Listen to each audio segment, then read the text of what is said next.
ആ കാലഘട്ടത്തിലെ കേരള സമൂഹത്തെയാണ് സ്വാമി വിവേകാനന്ദൻ ഭ്രാന്താലയമെന്ന് വിശേഷിപ്പിച്ചത്. തമോജടിലമായ ആ സമൂഹത്തിലാണ് കൊടും തമസിൽ ഉഷസുണർത്തിക്കൊണ്ട് പിൽക്കാലത്ത് നിശബ്ദവും ശക്തവുമായ ഒരു മാനസിക വിപ്ലവത്തിലൂടെ അത്ഭുതകരവും അവിശ്വസനീയവും ദൂരവ്യാപകവുമായ മാറ്റങ്ങൾ സാധ്യമാക്കി തീർത്ത സമാധാനത്തിന്റെയും സമത്വത്തിന്റെയും സ്വാതന്ത്ര്യത്തിന്റെയും പ്രവാചകൻ ഗുരുദേവൻ ഭൂജാതനായത്.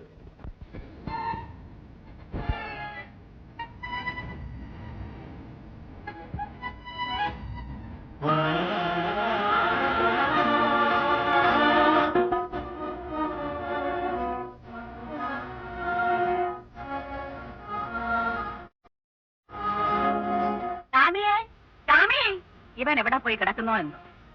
ഞാനിവിടെ ഉണ്ടേ. ഞാൻ എത്ര നേരമായി വിളിക്കുന്നു. എന്തായി? നീ വേഗം പോയി ആശാനോട് പറ ആൺകുഞ്ഞാണ്. പൈതലിന്റെ കരച്ചിൽ കേട്ടില്ലല്ലോ. കുഞ്ഞ് തടഞ്ഞില്ല, എന്താണാവോ. നീ വേഗം പോയിട്ട് വാ. പിറന്നു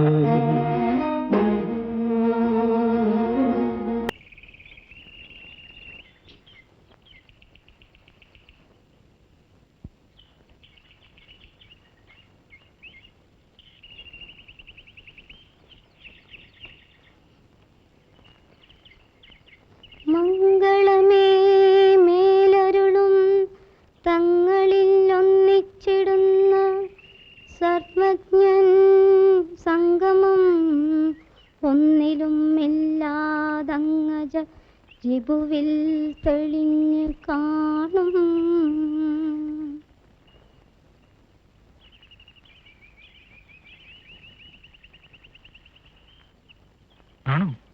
നീ സ്തോത്രം എവിടുന്ന് പഠിച്ചു? ആരും പഠിപ്പിച്ചതല്ല, പിന്നെ ഞാൻ ഉണ്ടാക്കി ചൊല്ലിയതാ. നീ സ്വയം ചമച്ചോ? എങ്കേനുമായിരിക്കുന്നല്ലോ നാണു. നിനക്ക് സരസ്വതി കടാക്ഷം നല്ലപോലെ സിദ്ധിച്ചിരിക്കുന്നു. വിദ്യ നന്നായി അഭ്യസിക്കണം നാണു.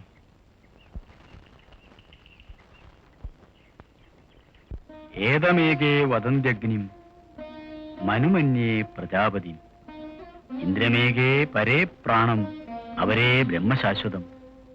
ഇനി മൂന്നെന്ന് ചൊല്ലിക്ക്. ഏതമേകേ വദന്ത്യഗ്നിം മനുമന്യേ പ്രജാപതിം ഇന്ദ്രമേകേ പരേ പ്രാണം അവരേ ബ്രഹ്മശാശ്വതം. അച്ഛാ, ജാതി എന്നാൽ എന്താണ്? പലരും പല ജാതിക്കാരാണെന്ന് പറയുന്നു. എല്ലാവരും മനുഷ്യരല്ലേ? എല്ലാവരും മനുഷ്യർ തന്നെ. പക്ഷെ അവരെ അറിയപ്പെടുന്നത് ബ്രാഹ്മണർ, ക്ഷത്രിയർ, നായന്മാർ, ഈഴവർ, പറയർ, പുലയർ എന്നീ പേരുകളിലാണ്. ഇവരിൽ ബ്രാഹ്മണർ, ക്ഷത്രിയർ, നായന്മാർ എന്നിവർ ഉയർന്ന ജാതിക്കാരെന്നും ഈഴവർ, പറയർ, പുലയർ, കുറവർ, വേടർ എന്നിവർ താഴ്ന്ന ജാതിക്കാരെന്നുമാണ് സങ്കല്പം. എന്തിനാ താഴ്ന്ന ജാതിക്കാരെന്നും ഉയർന്ന ജാതിക്കാരെന്നും കരുതുന്നത്? അത് പണ്ട് മുതൽക്കേ ആചരിച്ചു വരുന്നതാണ്. അത് മാറ്റാൻ മനുഷ്യൻ വിചാരിച്ചാൽ മാത്രമേ കഴിയൂ.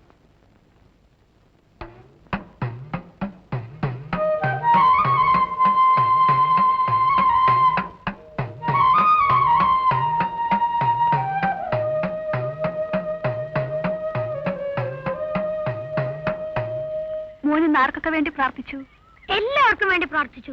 അമ്മയോ? അമ്മ മോന് വേണ്ടി പ്രാർത്ഥിച്ചു.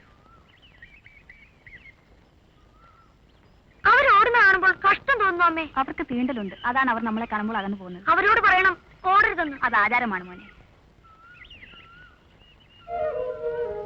ഓടിയാ മോനെ, വേഗം വാ, വേഗം വാ.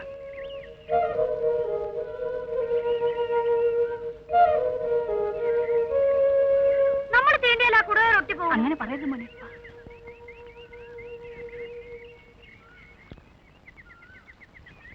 എന്താ മോനെ? നോക്കൂ അമ്മേ, കിളികൾ.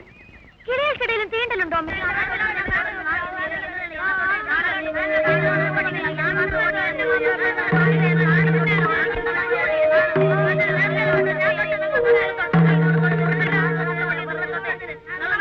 ഞാൻ പറയുന്നത് അനുസരിക്കില്ല. പുലയച്ചാളെ കഴിയപ്പോൾ നിന്നെ ശാസിച്ചു, എന്നിട്ട് നിർത്തിയില്ല. എന്നിട്ടിപ്പോ പുലയച്ചെറുക്കന്മാരെ കുളിപ്പിച്ചു കൊടുക്കുന്നു. പുലയച്ചെറുക്കന്മാരുള്ള നിന്റെ ഒരു സ്നേഹം ഇനിയും ഇത് ആവർത്തിച്ചാൽ ഓ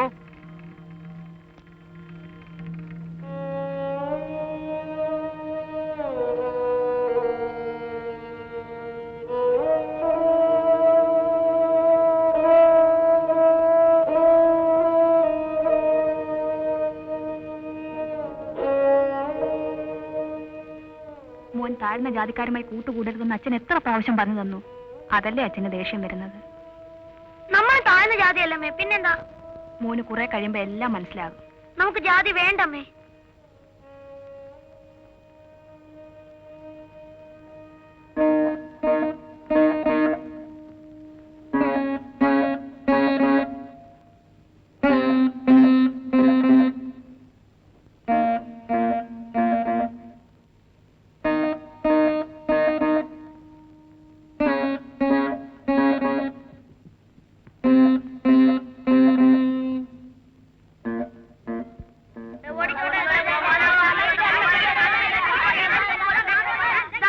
നമുക്ക് ഈ പഴം കഴിച്ചിട്ട് കളിക്കാം. നിനക്ക്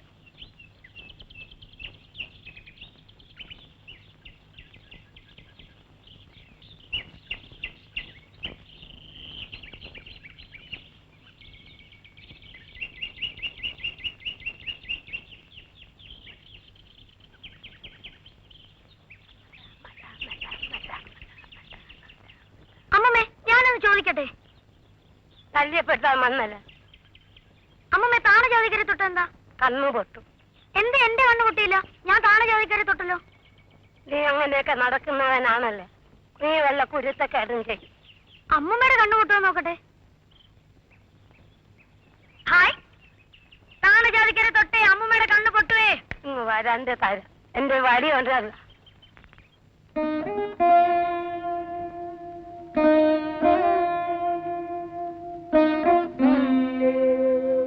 മോൻ ഇതൊക്കെ വായിച്ചാൽ മനസ്സിലാവൂ? എനിക്കെല്ലാം മനസ്സിലാവുമേ. മോൻ ഉറങ്ങിക്കോ, നേരെ ഒരുപാടായി.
കുച്ചുദേവി, എന്താ അമ്മേ? എന്താ നെല്ലുണങ്ങിയത് മതി, നീ ആ വലിയ കൂടെ എടുത്തോണ്ട് വാ. അമ്മേ, അന്നം വരുന്നു. നീ എവിടെ ആയിരുന്നടാ മോനെ? എന്താ അമ്മേ? നീ ഇങ്ങനെ ഊണുറക്കമില്ലാതെ എവിടെ അലഞ്ഞു നടക്കുന്നേ? അമ്മേ, അന്നം കാട്ടുപാറമേൽ എപ്പോഴും തപസ്സിരിക്കുന്ന പോലെ ഒറ്റയ്ക്ക് പോയിരിക്കും.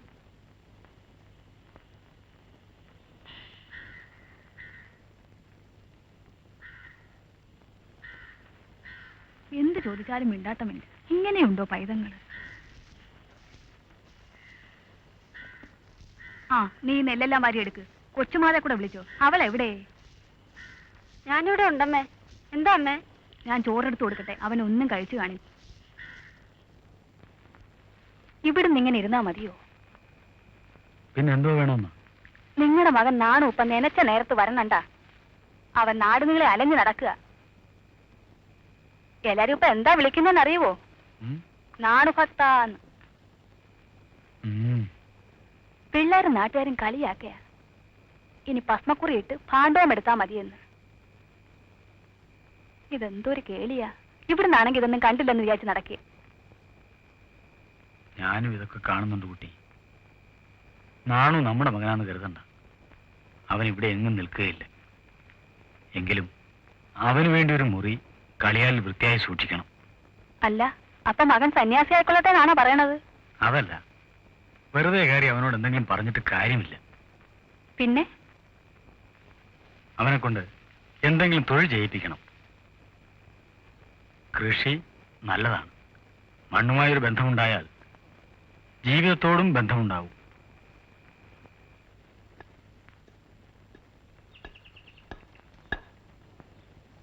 എന്താണോ വിശേഷം?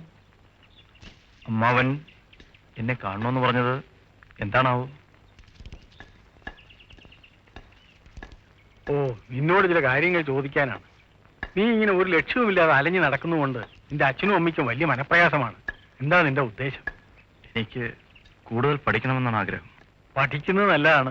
നിനക്കതിന് ബുദ്ധിയുമുണ്ട്. പക്ഷെ അതിന് പറ്റിയ ഒരു ആശാൻ വേണ്ടേ? കുമ്മൻപള്ളി രാമൻപിള്ള ആശാന്റെ ഗുരുകുലത്തിൽ പോകാനാണ് ആഗ്രഹം.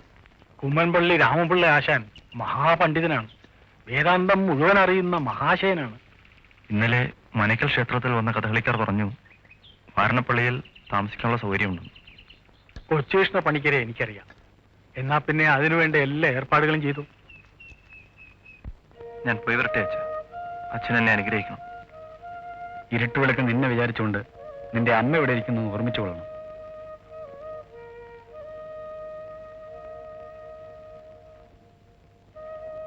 ഞാൻ പോയി വരട്ടെ അമ്മേ. എന്റെ മനക്കൽ ഭഗവതി, എന്റെ കുഞ്ഞിനെ കാത്തോളണേ.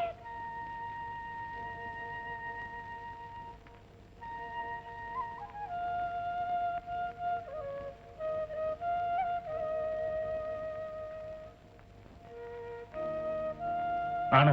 ഇത് നിന്റെ കയ്യിലിരിക്കട്ടെ. കുറച്ച് പണം. അമ്മാവ, ഇപ്പോഴിത് വേണ്ട. എനിക്കെന്തിനാണ് പണം?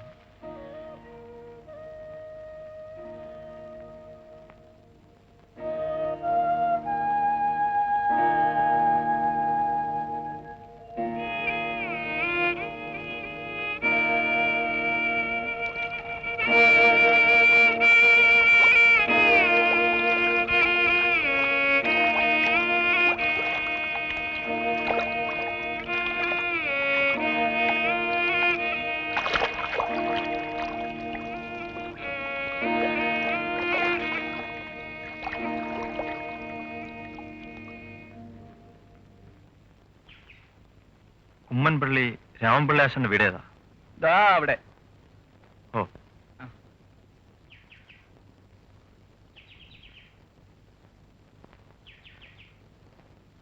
ആരാണ്? ആശാനെ കാണാൻ ചെമ്പഴത്തിൽ നിന്ന് വരികയാണ്. പേര് നാരായണൻ. താമസിക്കാൻ വന്നതാണോ? അതെ. കൊച്ചുകൃഷ്ണ പണിക്കർ ആശാനുണ്ടോ? ആശാൻ പൂമുഖത്ത് കാണും. അവിടേക്ക് വെക്കോളൂ. ശരി.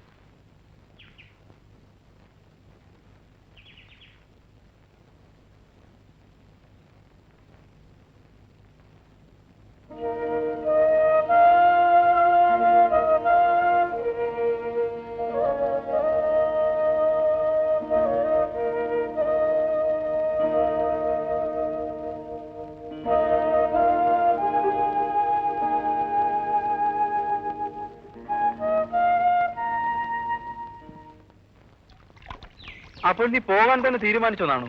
3 വർഷം കഴിഞ്ഞല്ലോ. രാമൻപിള്ള ആശാൻ പലതും പഠിപ്പിച്ചു. വേദാന്ത സത്യങ്ങളും പറഞ്ഞു തന്നു. ഇനി ഞാൻ ഇവിടെ പറയാൻ നേരമായി. നീ എന്തൊക്കെയാണ് പറയുന്നത്? ഈ ഭൂമിയിൽ ഞാൻ എന്തിനു വേണ്ടി ജനിച്ചു? ഇവിടെ എന്റെ കർമ്മം എന്താണ്? എനിക്ക് മനസ്സിലാകുന്നില്ല. ഞാൻ നിനക്ക് മനസ്സിലാവുന്ന പറയാം. ഞാൻ എന്നെ കെട്ടിയിടുന്ന ബന്ധങ്ങളിൽ നിന്ന് വിട്ടുപോകാൻ ആഗ്രഹിക്കുന്നു. സത്യത്തിനു വേണ്ടി, വെളിച്ചത്തിനു വേണ്ടിയുള്ള അന്വേഷണം, അതാണ് ഇനി എന്റെ വഴി. നാണു, ഇനി ഞാൻ നിന്നെ എന്ന് കാണും? അറിയില്ല. നീ ആശാനോട് യാത്ര ചോദിച്ചോ? ചോദിക്കണം.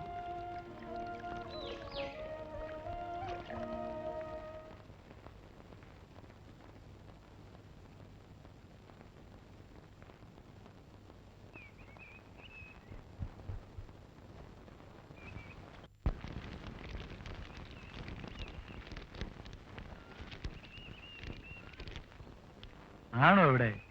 അണ്ണനെ കണ്ടില്ല. വല്ല ആൽത്തറയിലോ കടൽക്കരയിലോ ചെന്ന് കിടക്കുന്നുണ്ടാവും.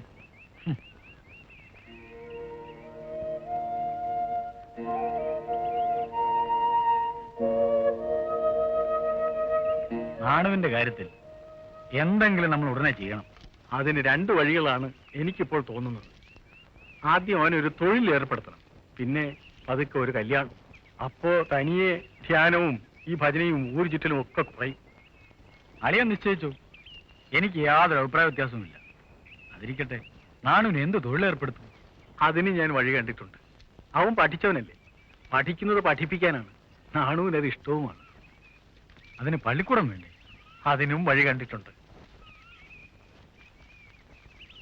ആ കിഴക്കോർത്ത പുരയിടത്തിൽ ഒരു കുടിപ്പള്ളിക്കിടം കിട്ടാം, അവിടെ ഇരുന്ന് പഠിപ്പിക്കട്ടെ. ഏറ്റവും നല്ല അഭിപ്രായം തന്നെ. എന്നാൽ നാണുമായി സംസാരിച്ച് അതങ്ങ് ചെയ്യാം.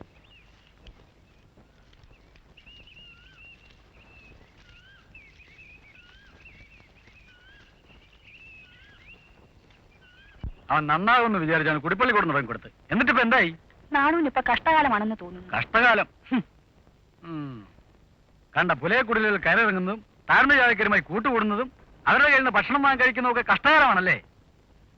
അച്ഛൻ പറഞ്ഞതെല്ലാം ഞാൻ കേട്ടു. ഞാൻ ഈ ചെയ്യുന്ന കാര്യങ്ങളിൽ എനിക്ക് തെറ്റൊന്നും കാണാൻ കഴിയുന്നില്ല അച്ഛൻ. നിനക്കതിൽ തെറ്റൊന്നും കാണാൻ കഴിയില്ലായിരിക്കും. പക്ഷെ കുടുംബത്തിന് അന്തസ്വാഭിജാത്യം ഒക്കെ ഉണ്ട്. നീ അതിപ്പോൾ കളഞ്ഞു വിളിച്ചുകൊണ്ടിരിക്കുകയാണ്. ഇതൊന്നും പാടില്ലെന്ന് നിന്റെ അമ്മയും അച്ഛനും മുമ്പേ നിന്നോട് പറഞ്ഞിട്ടുള്ളതാണ്. ഇനി ഞങ്ങൾ എന്ത് വേണമെന്ന് നീ തന്നെ അങ്ങ് പറഞ്ഞാൽ മതി. ഞാൻ എന്ത് ചെയ്യും? നിങ്ങൾക്ക് അപമാനമായി തോന്നുന്നത് എനിക്ക് അഭിമാനമായി അനുഭവപ്പെടുന്നു. ഇനിയെങ്കിലും നീ ഇതെല്ലാം ഒന്ന് അവസാനിപ്പിക്കണം. ഈശ്വരന്റെ മുമ്പിൽ എല്ലാവരും സമന്മാരാണെന്ന് ഞാൻ അറിഞ്ഞിരിക്കുന്നു. മനുഷ്യരും അങ്ങനെ ആകാൻ ശ്രമിക്കണം. കൂടുതലൊന്നും പറയാൻ എനിക്കറിഞ്ഞുകൂടാ. അച്ഛനും അമ്മയും എന്നോട് ക്ഷമിക്കണം.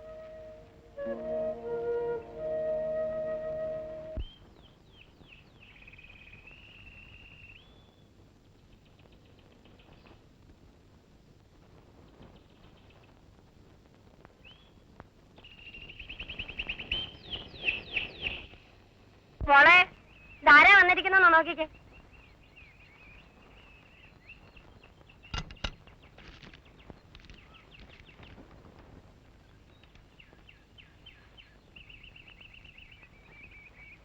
ഇതാരാണെന്നറിയോ? ഇവളെ നാണ് ചെറുപ്പത്തിലെ ഒന്ന് കണ്ടതാ. ഇപ്പൊ ഓർമ്മ കാണില്ല. ആ ചേട്ടനും ചേട്ടത്തെയും കൂടി ഉന്തിത്തള്ളി വിട്ടതായിരിക്കും. അല്ലെങ്കിൽ നാണു വരുമോ? ഇവിടെ അഞ്ചുതങ്ങൾ ഒരു സ്കൂളിൽ ജോലിക്ക് വിളിച്ചു, അതിന് വന്നതാണ്. എന്നാൽ ഇന്നിവിടെ തന്നെ താമസിക്കേ. അല്ല, അഞ്ചുതങ്ങൾ ഒരു ചങ്ങാതിയെ കണ്ടിട്ടാണ് വന്നത്. തിരിച്ചെല്ലാമെന്ന് പറഞ്ഞു. അയാൾ കാത്തിരിക്കും. അപ്പോഴും ഇവിടെ താമസിക്കാലോ. എപ്പോഴാ ജോലിക്ക് പോകേണ്ടത്? നാളെ രാവിലെ. ഞാൻ പോട്ടെ.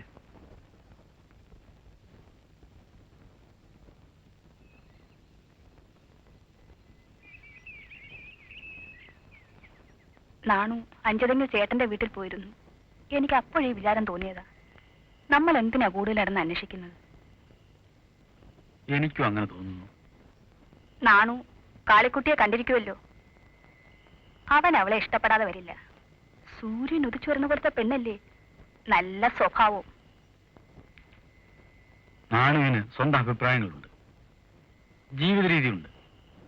അല്ലാതെ അവൻ നമ്മളെ അനുസരിക്കാതിരുന്നിട്ടില്ലല്ലോ. ഒരു കാലത്ത് അവൻ ഇപ്പോൾ പറയുന്ന കാര്യങ്ങൾ ശരിയായി വന്നുകൂടുന്നുണ്ടോ? ഏതായാലും ആലോചന നടക്കട്ടെ. നമുക്ക് എത്രയും പെട്ടെന്ന് ഇതങ്ങ് നടത്തണം.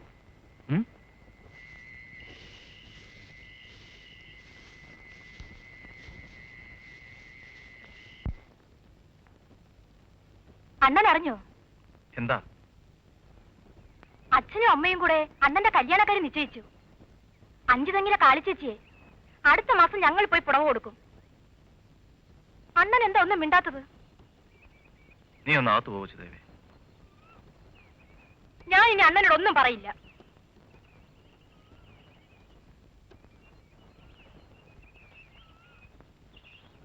ചെറുക്കന്റെ ആൾക്കാർ വരുന്നുണ്ട് കേട്ടോ.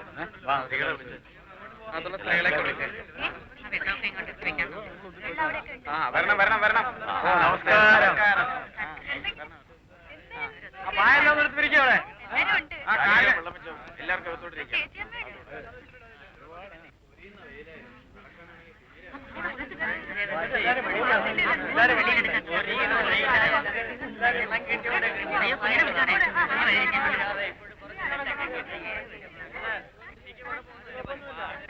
ആണു ഇപ്പൊ പള്ളിക്കൂടം നടത്തുന്നില്ലേ? തൽക്കാലം നിർത്തി വെച്ചിരിക്ക.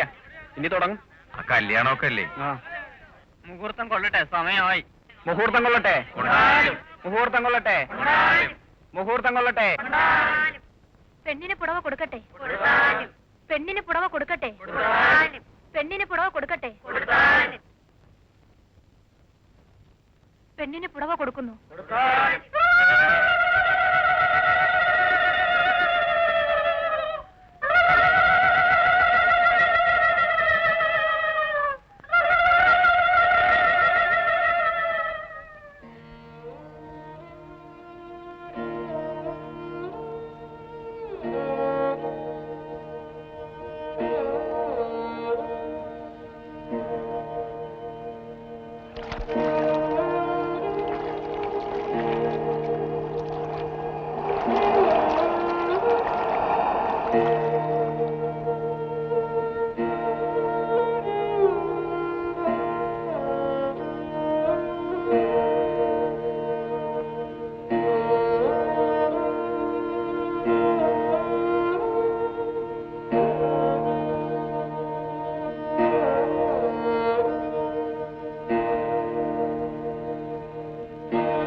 എന്റെ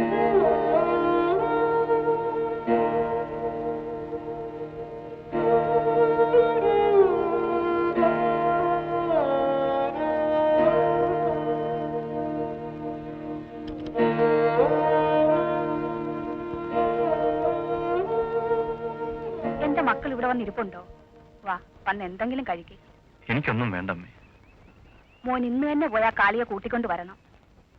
പുടവ കൊടുക്കാൻ പെങ്ങന്മാർ മതി, പക്ഷെ പാണിഗ്രഹണത്തിന് നീ തന്നെ പോകണ്ടേ? വിവാഹം കഴിഞ്ഞിട്ട് നീ അവളുടെ മുഖത്ത് പോലും ഒന്ന് നോക്കിയില്ലല്ലോ. ഇല്ലെങ്കിൽ അവളുടെ ദുഃഖം ഈ തറവാട്ടിന്മേൽ ഒരു ശാപമായി വീഴും. അവൾ ദുഃഖിക്കാതിരിക്കുകയല്ലേ അമ്മയ്ക്ക് ആവശ്യം? ശരി.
വരുന്ന വിവരം അറിഞ്ഞില്ല.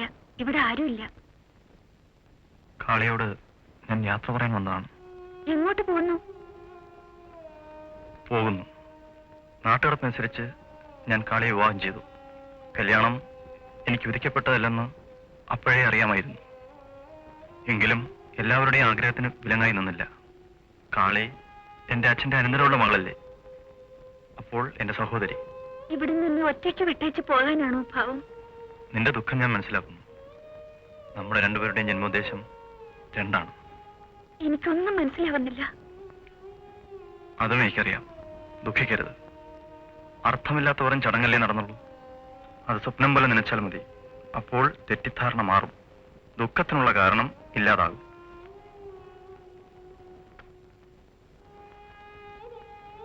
ഞാൻ പോവുകയാണ്.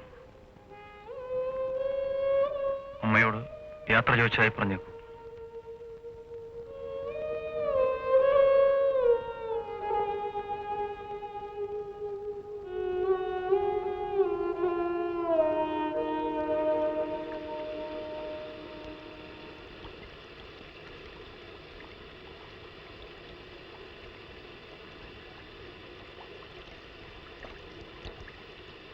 പിടിച്ചോളൂ.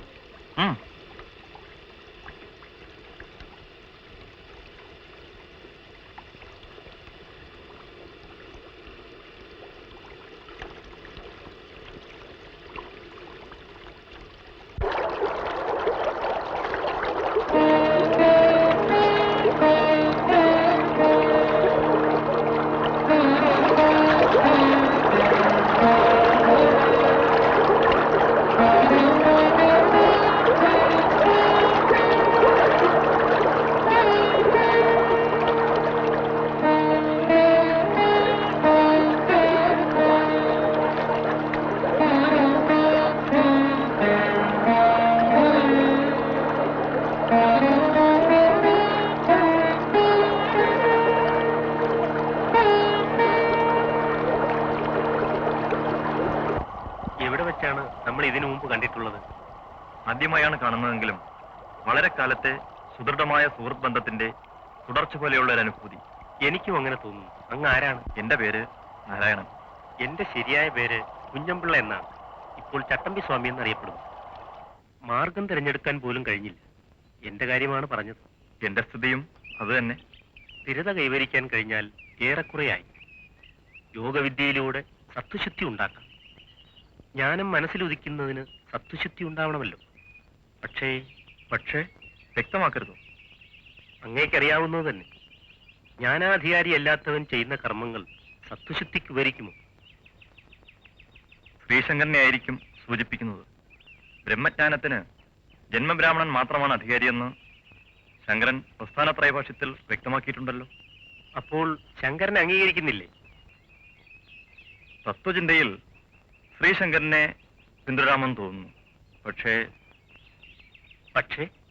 പക്ഷേ എന്തോ ഒന്നിന്റെ കുറവ് ശങ്കരഭാഷ്യത്തിനില്ലേ എന്നൊരു തോന്നൽ. അതെന്താണ്? ലോകം മിഥ്യയാണെന്ന വാദത്തിലെ വീക്ഷണമാണോ ഉദ്ദേശിക്കുന്നത്? എന്തുകൊണ്ടാണ് ശങ്കരൻ ജ്ഞാനത്തിന് മാത്രമേ മോക്ഷസാധകത്വമുള്ളൂ എന്ന് വാദിക്കുന്നത്? ഇതാണ് എന്നെ കുഴയ്ക്കുന്നത്. മോക്ഷം ഒരു പുതിയ അവസ്ഥയല്ല എന്ന ബോധമായിരിക്കാം അത്തരം ഒരു വാദത്തിന് ഉപോത്ബലകമായി ഭവിച്ചത്. മോക്ഷം കർമ്മം കൊണ്ട് നേടാവുന്ന അല്ലെന്നാണോ വിവക്ഷ?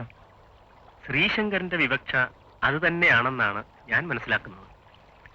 പക്ഷേ ചിലതരം കർമ്മങ്ങൾ പരോക്ഷമായ മോക്ഷസാധകമായി ശങ്കരൻ അംഗീകരിക്കുന്നുണ്ട്. ഉദാഹരണം നിത്യം, നൈമിത്തികം, പ്രായച്ചിത്തികം ആ കൂട്ടത്തിൽപ്പെടുന്നതാണല്ലോ. ഇവിടെ ഞാൻ ശങ്കരനെ കൈവിടുകയാണ്. മനസ്സാക്ഷിക്ക് ബോധ്യപ്പെടാൻ വളരെ ബുദ്ധിമുട്ടുള്ളതാണത്. അങ്ങയുടെ പൊരുത്തം എന്താണാവും? അസംഗമായി അർപ്പണബോധത്തോടെ ചെയ്യുന്ന ഏതുതരം കർമ്മവും മോക്ഷസാധകമാണ്. ഇവിടെ കർമ്മത്തിന്റെ തരനാലിഴകീർന്ന വിഭജനത്തിന് പ്രസക്തി ഏൽപ്പിക്കേണ്ടതില്ല തന്നെ. ഭഗവാൻ കൃഷ്ണന്റെ ചതുർമാർഗോപദേശത്തിലും കർമ്മത്തിനാണല്ലോ പ്രാമാണ്യത കൽപ്പിച്ചിട്ടുള്ളത്. കർമ്മബന്ധം നിലനിൽക്കുന്നിടത്തോളം മോക്ഷസാധകം സാധ്യമാവില്ലല്ലോ. കർമ്മം ചെയ്തുകൊണ്ട് തന്നെ കർമ്മബന്ധം മറക്കാൻ കഴിയില്ലേ?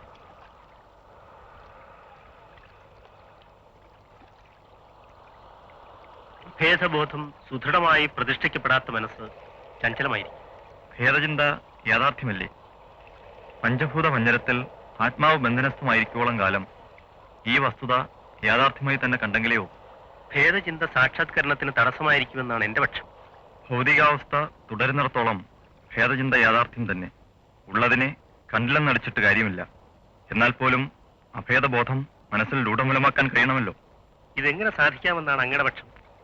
ഏത് വിധേനയെങ്കിലും സാധിക്കണമല്ലോ. അല്ലെങ്കിൽ മോക്ഷപ്രാപ്തിയിലും സംതൃപ്തി ഉണ്ടാകുമോ? ചാരിതാർത്ഥ്യജനകമല്ലാത്ത സാക്ഷാത്കാരാവസ്ഥ കാമനീയമല്ലെന്നാണ് എന്റെ തോന്നൽ. ബുദ്ധഭഗവാൻ ഇത്തരത്തിൽ ചിന്തിച്ചിട്ടുമുണ്ട്. പക്ഷേ അത്യന്തം ക്ലിഷ്ടജടിലമാണ് ആ മാർഗം. ക്ഷിപ്തസാധ്യമല്ലായിരിക്കാം, എങ്കിലും ഒക്കാത്തതല്ല. രണ്ടു മാർഗങ്ങളുടെ സമഞ്ജസമായ സമ്മേളനത്തിലൂടെയുള്ള ഒരു ശ്രമമായിരിക്കും അത്. പൊതുവെ ഋഷിവര്യന്മാർ സ്വീകരിക്കാറുള്ള വഴികളിൽ നിന്നൊക്കെ തികച്ചും വ്യത്യസ്തമാണിത്. ജ്ഞാനകർമ്മ മാർഗങ്ങൾ ഒന്നുചേരുമ്പോൾ അത്ഭുതങ്ങൾ സൃഷ്ടിക്കുവാൻ കഴിയുമെന്നാണ് എന്റെ വിശ്വാസം. ഭേദാവസ്ഥയിലോട്ടുള്ള യാത്ര അവസാനം അഭേദാവസ്ഥയിലേക്ക് നയിക്കും. ജ്ഞാനത്തിന്റെ സ്വാധീനം കൊണ്ട് കർമ്മനിരതമായ ഭൗതിക ജീവിതം സൃഷ്ടിച്ചേക്കാവുന്ന ഭേദചിന്തകൾക്ക് കടിഞ്ഞാണിടുവാൻ കഴിയുമല്ലോ. ഇവിടെ കർമ്മങ്ങളെല്ലാം തന്നെ മോക്ഷസാധകമായി തീരുകയാണ് ചെയ്യുന്നത്, അഥവാ ആക്കി തീർക്കുകയാണ് ചെയ്യേണ്ടത്. ഫലേച്ഛ കൂടാതെയുള്ള എല്ലാ കർമ്മങ്ങളുടെയും ആത്യന്തിക ലക്ഷ്യവും അതുതന്നെ. ഇനി അങ്ങ് തന്നെ തീരുമാനിക്കൂ, അടുത്ത പടി എന്തെന്ന്. അങ്ങേ വഴി കാണിക്കാൻ ഞാൻ ആരുമല്ല. എങ്കിലും യോഗവിദ്യ ശരീരബന്ധിയായ ആത്മാവിനെ ഉത്തേജിപ്പിക്കുവാൻ പര്യാപ്തമായിരിക്കുമെന്ന് എനിക്ക് അഭിപ്രായമുണ്ട്. ശരീരവും ആവശ്യമാണല്ലോ, കർമ്മമാർഗം മോക്ഷമാർഗമായി അംഗീകരിച്ചവർക്ക് പ്രത്യേകിച്ചും. അപ്പോൾ നിശ്ചയിച്ചു കഴിഞ്ഞു എന്നർത്ഥം. അങ്ങയുടെ മാർഗവും വിഭിന്നമല്ലല്ലോ. യോജിക്കുന്നു. പക്ഷെ ജ്ഞാനമാർഗത്തിന് പ്രാമാണ്യത കൽപ്പിക്കുന്ന അല്ലേ യുക്തി എന്നൊരു സംശയം ബാക്കി നിൽക്കുന്നു. അങ്ങനെ ചിലർ വ്യത്യാസങ്ങൾ എപ്പോഴും നിലനിൽക്കും. അത് മോക്ഷസാധകത്വത്തിന് ഒരു തരത്തിലും ദോഷമായി ഭവിക്കില്ല. അടിസ്ഥാനപരമായ ഐക്യദാർഢ്യത ഉണ്ടായാൽ മതി.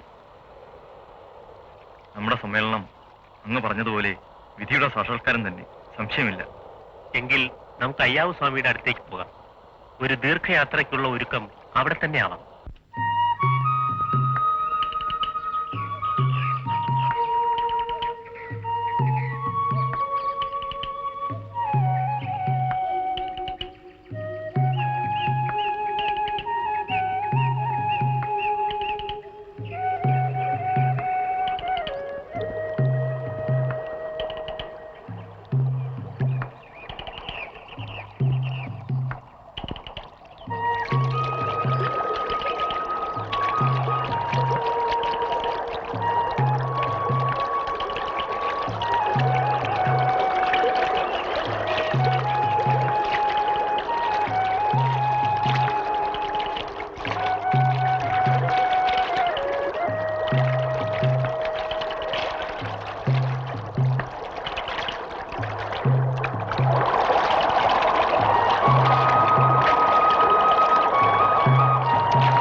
சுவாமிக்கு உணவு கொடுத்தாய், இன்னைக்கு நான் தானே கொடுக்க வேண்டியது. இது என்னோட விருப்பம், ஒத்துக்க மாட்டேன். அமைதியா இருங்க. உங்க எல்லோருடைய உணவும் எனக்கு ஒண்ணுதானே. என் பசி அடங்கணும், அதுதானே உங்கள் விருப்பம்.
ആരാണ് പ്രധാന ഗ്രഹനാഥൻ? കെട്ടുകല്യാണം ആവശ്യമുള്ളതല്ല. നാം ഇതേപ്പറ്റി പലപ്പോഴും ജനങ്ങളെ അറിയിച്ചിട്ടും ഇതേവരെ നിങ്ങളാരും അത് വേണ്ട പോലെ കേൾക്കുന്നില്ലല്ലോ. നിങ്ങളുടെ ഗുണത്തിനായിട്ടാണ് പറയുന്നത്. നിങ്ങൾക്ക് നമ്മുടെ വാക്കിൽ വിശ്വാസമുണ്ടെങ്കിൽ കെട്ടുകല്യാണം കൂടാതെ കഴിയണം. സ്വാമി എങ്ങനെ കൽപ്പിക്കുന്നു അങ്ങനെ. മേലിൽ ഞങ്ങളുടെ കുടുംബത്തിൽ കെട്ടുകല്യാണം നടത്തുകയില്ല. അതുപോരാ, അനാവശ്യമെന്ന് മനസ്സിലായാൽ എന്തുകൊണ്ട് ഈ കെട്ടുകല്യാണം തന്നെ നിങ്ങൾക്ക് മുടക്കിക്കൂടാ? അനാവശ്യമായ ഈ കെട്ടുകല്യാണം മുടക്കിയതുകൊണ്ട് യാതൊരു ദോഷവും വരാനില്ല. സ്വാമി, കുട്ടികളുടെ കാരണവന്മാർക്കും ജനങ്ങൾക്കും പെട്ടെന്ന് അങ്ങനെ ചെയ്യുന്നത് സമ്മതമായിരിക്കുമോ എന്ന് അറിഞ്ഞുകൂടാ. നിങ്ങൾക്ക് സമ്മതം തന്നെയോ? അതറിയട്ടെ. അവരുടെയൊക്കെ സമ്മതം നാം ചോദിച്ചോളാം. സ്വാമി കൽപ്പിക്കുന്ന പോലെ കേൾക്കാൻ എനിക്ക് പൂർണ്ണ സമ്മതമാണ്. പൂർണ്ണ സമ്മതം തന്നെയല്ലേ? എന്നാൽ മതി. നാം പറഞ്ഞത് നിങ്ങൾക്ക് മനസ്സിലായല്ലോ. കെട്ടുകല്യാണം അശാസ്ത്രീയവും അനാവശ്യവുമാണ്. അതുകൊണ്ട് കെട്ടുകല്യാണം നാം മുടക്കിയിരിക്കുന്നു എന്ന് മാത്രമല്ല, ഈ സ്വജനങ്ങളിൽ ആരും തന്നെ അനാവശ്യമായ അടിയന്തരം മേൽ നടത്തരുതെന്നും നാം ഉറപ്പായി ആജ്ഞാപിക്കുന്നു.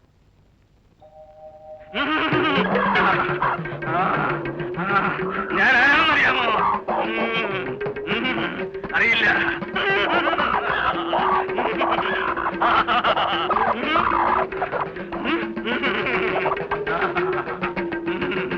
എന്താ ഇതൊക്കെ? നമുക്കൊന്നും മനസ്സിലാകുന്നില്ലല്ലോ. കോഴിക്കുരുതി. ഇവിടെ ഇതൊക്കെയാണ് ഈ വഴിപാട്. ആണ്ടുതോറും നടക്കാറുണ്ട്.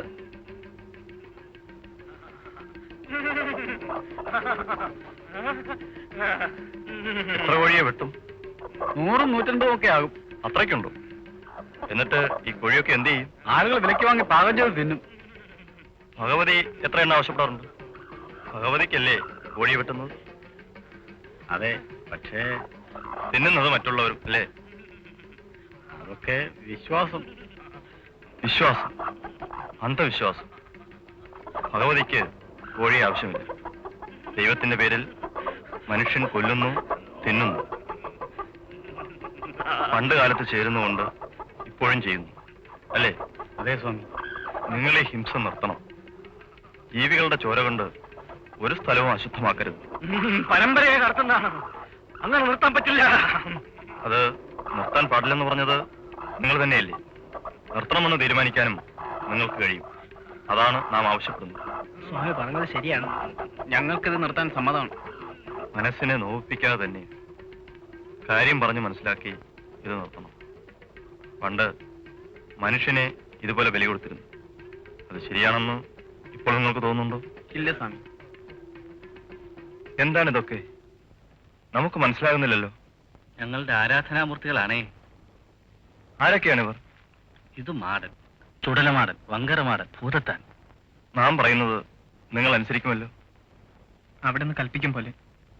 എങ്കിൽ നാം പറയുന്നു, ഈ ദുർദേവതകളെ ആരാധിക്കരുത്. ഇത് നിർത്തണം. എന്താ, നിങ്ങൾക്ക് ഭയമാണ്? എങ്കിൽ നാം തന്നെ ആ കൃത്യം നിർവഹിച്ചേക്കാം.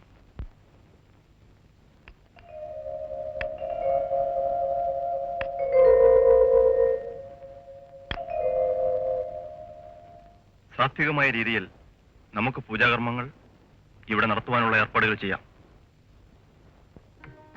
ഞാൻ പൽപ്പുവാണ്.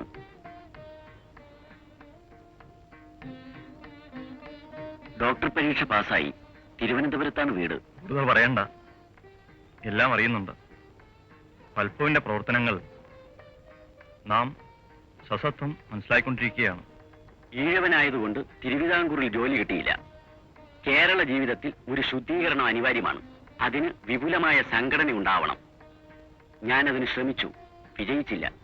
ഈ അരുവിപ്പുറത്ത് അതിന് വെളിച്ചവും ശക്തിയും ഉണ്ടാവുമെന്ന് ഞാൻ അറിഞ്ഞു. ഗുരുദേവന്റെ ആജ്ഞാനുസരണം കർമ്മപരിപാടികൾ മുന്നോട്ട് കൊണ്ടുപോകണം. ഇതാണ് എന്റെ ആഗ്രഹം. മർദ്ദിതരും നിന്ദിതരുമായ ഈഴവ മഹാജനം സ്വാമിയുടെ കൂടെയുണ്ട്. നമുക്ക് കൂടുതൽ ആലോചിക്കാനില്ല. പൽപ്പുവിന്റെ ആഗ്രഹത്തിന് ഇവിടെ നമുക്ക് രൂപം നൽകാം.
സങ്കടം ഉണർത്തിക്കാനുണ്ടേ.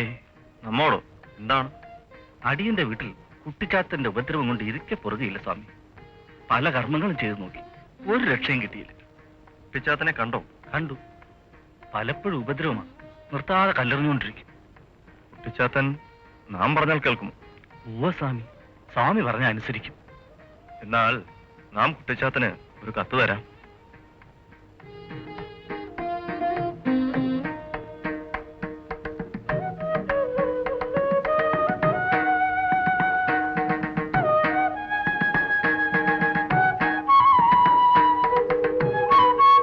എന്തുകൊണ്ട് നിങ്ങൾക്ക് ജന്തുബലി നിർത്തിക്കൂടാ? ജന്തുബലി നിർത്താൻ ഞങ്ങൾക്ക് വിരോധമുണ്ടായിട്ടല്ല സ്വാമി. പിന്നെ ആർക്കാണ് വിരോധം? ക്ഷേത്ര ഭാരവാഹികൾക്ക് ഏറെ വിഷമമുണ്ട്. ക്ഷേത്രത്തിന്റെ ഭാരം വഹിക്കുന്നത് തൂണുകളല്ലേ, അവ വിരോധിച്ചുകൊള്ളട്ടെ. നിങ്ങൾ ബലിക്കായി ആടിനെയും കോഴികളെയും കൊടുക്കാതിരുന്നാൽ മതി. പിന്നെങ്ങനെ ജന്തുഹിംസ നടക്കും? ജന്തുബലിക്ക് പകരം എന്ത് പൂജകളാണ് തൃപ്പാദങ്ങൾ കൽപ്പിക്കുന്നത്? ഉത്തമ പൂജയ്ക്ക് കുമ്പളങ്ങ മുറിച്ചാലും മതി എന്ന വിധിയുണ്ടല്ലോ. ബലി കൊടുക്കുന്ന വ്യക്തിയുടെ പുത്രന്റെ കഴുത്തറുത്ത് ബലി കൊടുത്താൽ എന്താണ്? അങ്ങനെ നടത്താൻ ഒരുങ്ങിയതായി ബൈബിളിൽ ഒരു കഥയില്ലേ? കുമ്പളങ്ങയോ ആടോ കോഴിയോ യാതൊന്നിനെയും ബലി നൽകേണ്ടതില്ലെന്നാണ് നമ്മുടെ പക്ഷം. ആരാധകന്റെ ഭക്തിനിർഭരമായ മനസ്സുകൊണ്ടുള്ള പൂജ മാത്രം മതി, ബലിയേ വേണ്ട. അവിടുത്തെ അഭിപ്രായം അനുസരിച്ച് പ്രവർത്തിച്ചു കൊള്ളാം. എന്താ പേര്? കൃഷ്ണൻ. കച്ചവടം മോശമാണല്ലേ? അതെ സ്വാമി, അത് പറയാനാണ് ഞാൻ വന്നത്. ഇതാ, ഇത് കയ്യിലിരിക്കട്ടെ. കച്ചവടമൊക്കെ അഭിവൃദ്ധിപ്പെടും.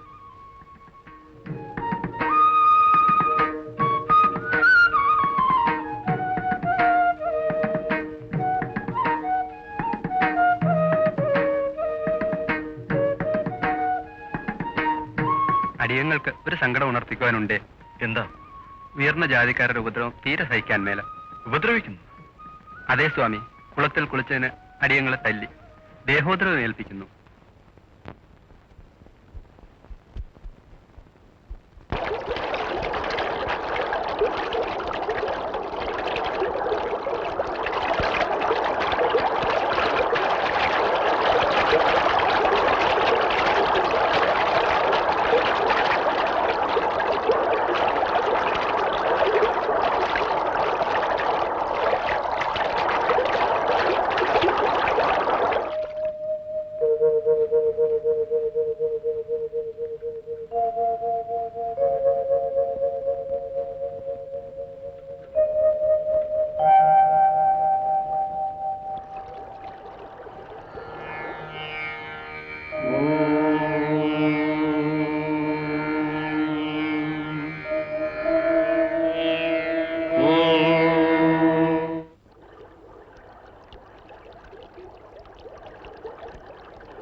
കരുവേപ്പുറം നമുക്ക് വളരെ ഇഷ്ടപ്പെട്ടു. പ്രകൃതിദേവി അനുഗ്രഹിച്ച സ്ഥലം എന്തുകൊണ്ടും ധന്യമാണ്, അല്ലേ?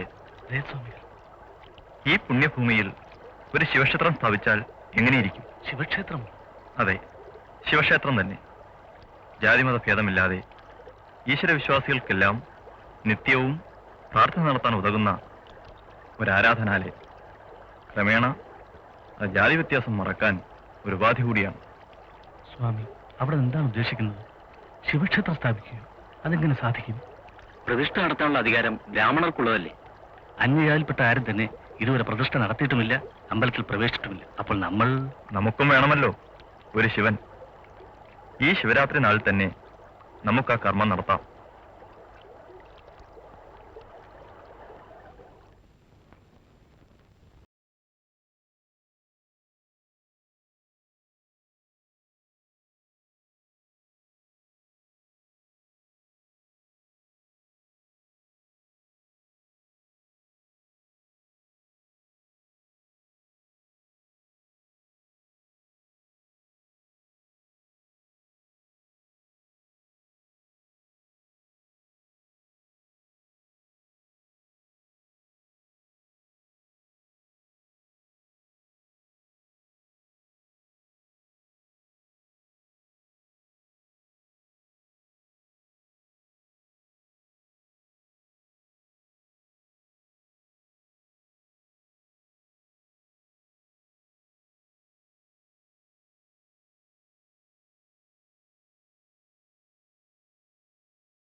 സ്വാമി ആശ്രമത്തിലുണ്ട്. ആശ്രമം? ചോവന്റെ ചെറ്റക്കുടലിന് ആശ്രമം എന്ന് പേരുണ്ടോ? എന്തൊരു കാലം ഇങ്ങനെയുണ്ടോ? ശിവ ശിവ.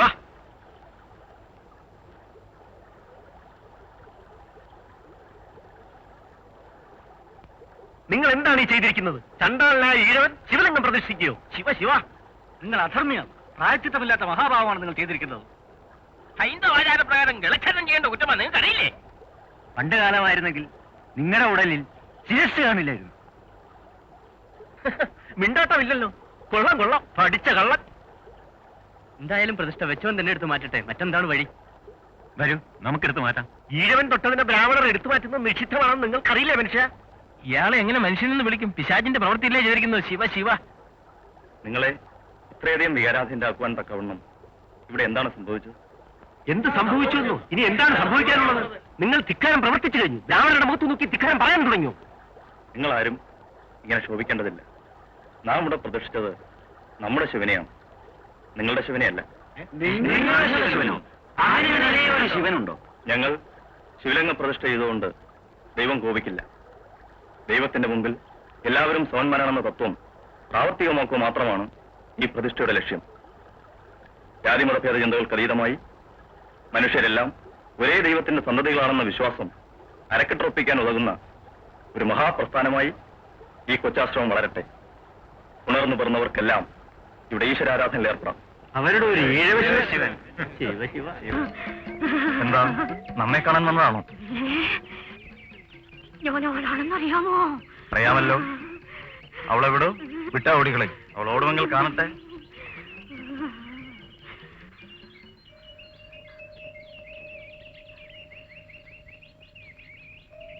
നാം പറയുന്നത് അനുസരിക്കണം കേട്ടോ. ഇനി ശല്യം ഉണ്ടാവില്ല. കൊണ്ടുപോയി 10 കുടം വെള്ളം ശിരസിൽ ധാര ചെയ്യും. നല്ല ഉറക്കം കിട്ടട്ടെ. ശരി സാൻ, വയ്ക്കുള്ളൂ.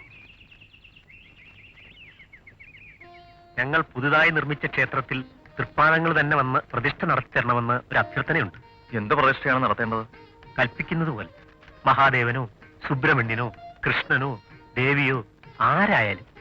കാറ്റും വെളിച്ചവും കിടക്കാതെ ഇരുളടഞ്ഞ് നരിച്ചീറിനും വവ്വാലിനും വാസസ്ഥാനമായി തീരാവുന്ന ഈ ക്ഷേത്രങ്ങൾ കൊണ്ട് എന്താണ് പ്രയോജനം? ക്ഷേത്രങ്ങളുണ്ടെങ്കിൽ വിശ്വാസികൾ ദർശനത്തിനായി കുളിച്ച് ശുദ്ധിയായി വരുമെന്നൊരു വിശേഷമുണ്ട്. അതും ശരിയാണ്. പക്ഷേ ക്ഷേത്രങ്ങളെല്ലാം തന്നെ ഒരുപോലെ അകവും പുറവും ശുദ്ധമായിരിക്കണം. അവിടമെല്ലാം വെളിച്ചം കിടക്കണം. പ്രതിഷ്ഠ ഒരു ദീപശിഖയായാൽ എന്താ? പോരെന്നുണ്ടോ? അതിൽ കുറച്ച് വിഷമമുണ്ട് സ്വാമി. സാധാരണ ആരാധകർക്ക് ഒരു ഉപാസനാമൂർത്തി കൂടിയേ തീരൂ. എന്നാൽ ദീപശിഖ കൂടാതെ മഹാന്മാരായ നേതാക്കന്മാരുടെ പ്രതിമകളായാൽ മതിയല്ലോ. പുരാണങ്ങളിലെ കഥാപാത്രങ്ങൾ ആദ്യകാല ജനങ്ങളുടെ നേതാക്കന്മാരായിരുന്നിരിക്കണം എന്നാണ് നമ്മുടെ പക്ഷം. കൽപ്പിച്ചത് ശരിയാണ്.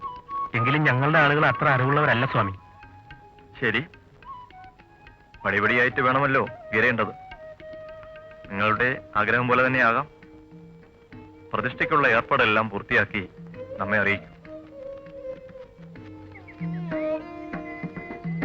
വിവാഹം എങ്ങനെ നടത്തണമെന്നാണ് അങ്ങ് കൽപ്പിക്കുന്നത്? ഒരു വിവാഹത്തിന് കൂടിയാൽ 10 പേർ മാത്രമേ ആകാവൂ. വധൂവരന്മാർ, അവരുടെ മാതാപിതാക്കന്മാർ, ദമ്പതികളുടെ ഓരോ സഖികൾ, ഒരു പുരോഹിതൻ, ഒരു പൗരപ്രധാനി. ഇപ്രകാരമാണ് 10 പേർ. ഭാവി ജീവിതം മുഴുവൻ ഒരുമിച്ച് കൂടേണ്ടവരായ ദമ്പതികളെ തമ്മിൽ കാണിക്കുകയും സംഭാഷണത്തിലുള്ള സൗകര്യം കൊടുക്കുകയും ചെയ്യേണ്ടതാകുന്നു.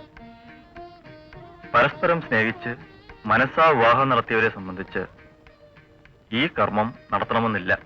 ചിലർക്ക് തങ്ങളുടെ കുട്ടികളുടെ വിവാഹം ആഘോഷപൂർവ്വം നടത്തണമെന്ന് താല്പര്യം കാണില്ലേ സ്വാമി? അങ്ങനെ മോഹമുള്ള രക്ഷിതാക്കന്മാർ ചെലവ് ചെയ്യാൻ ഉദ്ദേശിക്കുന്ന തുക ബാങ്കിലോ മറ്റോ നിക്ഷേപിച്ച് അതിന്റെ രസീത് വിവാഹ സമയത്ത് തങ്ങളുടെ കുട്ടികൾക്കായി സംഭാവന ചെയ്യേണ്ടതാണ്. വർക്കലയെക്കുറിച്ച് ദക്ഷിണകാശി എന്നാണ് പണ്ടേ പറയാറ്. നമുക്കറിയാം. ഇവിടെ കർത്തവാവിന് ശ്രാദ്ധമൂട്ടാൻ ഈഴവരും മറ്റും ധാരാളം വരാറുണ്ട്. ഇനിമേൽ കർക്കിടവാവിന് കടപ്പുറത്ത് കൂടുന്നതിന് പകരം എല്ലാവരും നാം കെട്ടാൻ ഉദ്ദേശിക്കുന്ന പുതിയ മഠത്തിൽ വരട്ടെ. ശ്രാദ്ധകർമ്മങ്ങൾ ശിഷ്യന്മാർ യഥാവിധി നിർവഹിച്ചു കൊടുത്താൽ മതി. വഴിയെ ഇവിടെ ഒരു ആരാധനാ കേന്ദ്രവുമാവും. പ്രതിഷ്ഠ എന്താണാവൂ? പ്രതിഷ്ഠ വേണമല്ലേ?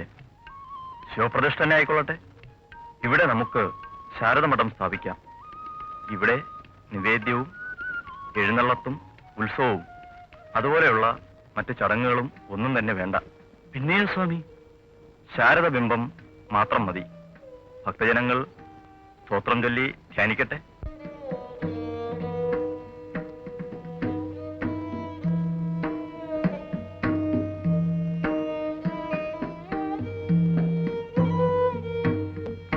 ശക്തിയായ തലവേദന, പല മരുന്നും കഴിച്ചു, ഒരു കുറവുമില്ല സ്വാമി. സാരമില്ല, ഒരു കഷായം കഴിച്ചാൽ മതി. കുറുന്തോട്ടി വേരും നറുനീണ്ടി കിഴങ്ങും പിച്ചിപ്പൂവും 3 കഴഞ്ചെടുത്ത് നാഴി വെള്ളത്തിൽ കഷായം വെച്ച് ഒരു തുടമാക്കി സമം പാലും ചേർത്ത് ദിവസവും കാലത്ത് 2 ആഴ്ച സേവിക്കുക. വേമ്പടിക്ക് ബോധാനന്ദൻ ഒരു സിന്ദൂരവും തരും. അത് മതി, സകല അസുഖവും മാറും.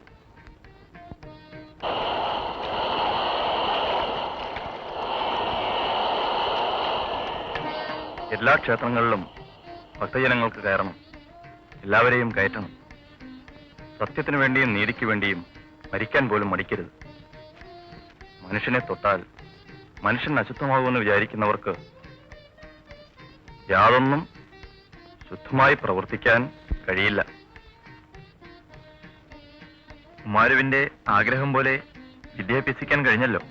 സ്വാമിയുടെ അനുഗ്രഹം. സ്വാമിയാണ് വിദ്യ തന്നത്. ഈ വിദ്യ മറ്റുള്ളവർക്കും പ്രയോജനപ്പെടണമെന്നാണ് ആഗ്രഹം. അതിന് പറയൂ. ഡോക്ടർ പൽപ്പുമായി ഒരു സംഘടനയെപ്പറ്റി സംസാരിച്ചല്ലോ. ഇവിടുത്തെ അരുവിപ്പുറം ക്ഷേത്രയോഗം ശ്രീനാരായണ ധർമ്മപരിപാലന യോഗം എന്ന പേരിൽ രജിസ്റ്റർ ചെയ്ത് ഒരു വലിയ സംഘടന ഉണ്ടാക്കാൻ ഞങ്ങൾക്ക് മോഹമുണ്ട്. സ്വാമിയുടെ അനുഗ്രഹം വേണം. ശ്രീനാരായണ ധർമ്മപരിപാലന യോഗം കൊള്ളാം. നമ്മുടെ ധർമ്മം ഒരു ജാതി, ഒരു മതം, ഒരു ദൈവം മനുഷ്യന് എന്ന പോലെ. അതെ, സ്വാമിയുടെ ധർമ്മത്തെ പ്രചരിപ്പിച്ചുകൊണ്ട് സമുദായോദ്ധാരണം സാധിക്കാനാണ് ഞങ്ങൾ ശ്രമിക്കുന്നത്. കൊള്ളാം. അത് ജാതി മത വർഗരഹിതമായ ഒരു സമുദായത്തെ ലക്ഷ്യമാക്കിയുള്ളതും സ്വാതന്ത്ര്യത്തിലും സമത്വത്തിലും അധിഷ്ഠിതമായിട്ടുള്ളതുമായ ഒരു മഹാപ്രസ്ഥാനമായി വളർത്തണം.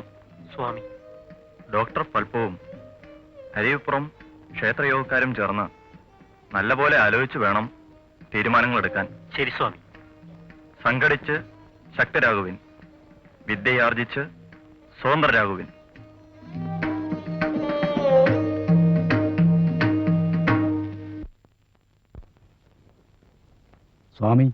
സ്വാമിയുടെ ഷഷ്ടിപൂർത്തി വളരെ ആഡംബരപൂർവ്വം ആഘോഷിക്കണമെന്ന് ഭക്തജനങ്ങൾ ആഗ്രഹിക്കുന്നു. അതിന്റെ ആവശ്യമുണ്ടോ? വളരെ ചെറിയൊരു ചടങ്ങ് ഈ ആശ്രമത്തിൽ വെച്ച് നടത്തിയാൽ മതി. അവിടുത്തെ കൽപ്പന പോലെ. ഞങ്ങൾ മറ്റ് സ്ഥലങ്ങളിൽ ആഘോഷത്തിനു വേണ്ടി ഗംഭീര ഒരുക്കങ്ങൾ ചെയ്തിരിക്കുകയാണ്. ഓഹോ, അവരുടെ സന്തോഷം അവർ നടത്തട്ടെ.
ഒരഭ്യർത്ഥനയുണ്ട് സ്വാമി. എന്താണ്? സ്വാമിയെ കാണാൻ സിലോണിൽ ആയിരക്കണക്കിന് ഭക്തജനങ്ങൾ തടിച്ചുകൂടും. സ്വാമി വെള്ളവസ്ത്രം മാറ്റി കാഷായ വസ്ത്രം ധരിച്ചാൽ കൊള്ളാം. കാഷായ വസ്ത്രം നാം ഇതുവരെ ധരിച്ചിട്ടില്ലല്ലോ. അതുകൊണ്ടൊരു ദോഷവും ഉണ്ടായിട്ടുമില്ല. വസ്ത്രത്തിലാണോ മഹത്വം? കുളമ്പിലുള്ളവർ ബുദ്ധമത വിശ്വാസികളാണ്. അവർക്ക് കാഷായ വസ്ത്രം ആരാധനാവസ്തുവാണ്. എങ്കിൽ ആവാം, വിരോധമില്ല. പിന്നെ കാഷായ വസ്ത്രത്തിന് ഒരു ഗുണമുണ്ട്. പൊടി തട്ടിയാൽ അറിയില്ല, അല്ലേ?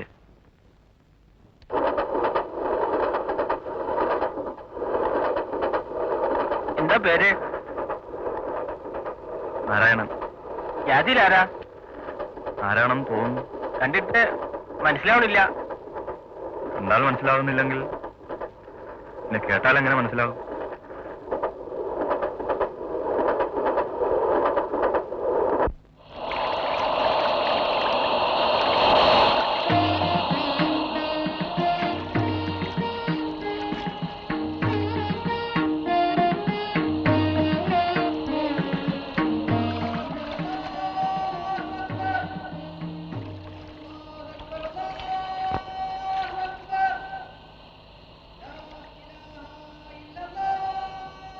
ആ കേട്ട ബാങ്കുകളുടെ അർത്ഥം അറിയാമോ? അറിയില്ല സ്വാമി. അറിഞ്ഞിരിക്കേണ്ടതല്ലേ? മകരവ നമസ്കാരത്തിനുള്ള ആഹ്വാനം. ദൈവം ഏറ്റവും മഹോന്നതനാകുന്നു എന്നാണ് അതിന്റെ തുടക്കം. ആരാധനയ്ക്കർഹൻ ദൈവം മാത്രമാകുന്നു, മറ്റാരുമില്ല എന്നാണ് അതിന്റെ അവസാനം.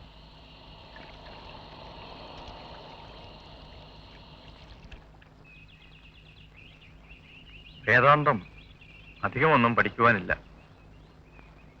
ഒരു തിര എങ്ങനെ കടലിൽ നിന്നും അന്യമല്ലയോ, അതുപോലെ ഇക്കാണുന്ന പ്രപഞ്ചം യഥാർത്ഥ സത്തയിൽ നിന്നും അന്യമല്ല.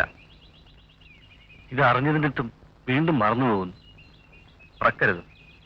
നിത്യസാധന കൊണ്ട് ഈ അറിവിനെ നിലനിർത്തണം. ഇങ്ങനെ ബുദ്ധിമുട്ടി ഈ അറിവിനെ നിലനിർത്തിക്കൊണ്ട് എന്താണ് ലാഭം? വെറുതെ ഇരുന്നാൽ മതിയല്ലോ. ഏത് ദോഷമാണോ ഇല്ലാത്ത പ്രപഞ്ചത്തെ ഉണ്ടാക്കി കാണിക്കുന്നത്, ആ ദോഷം തന്നെയാണ് ഈ ചോദ്യത്തെയും ബാധിക്കുന്നത്.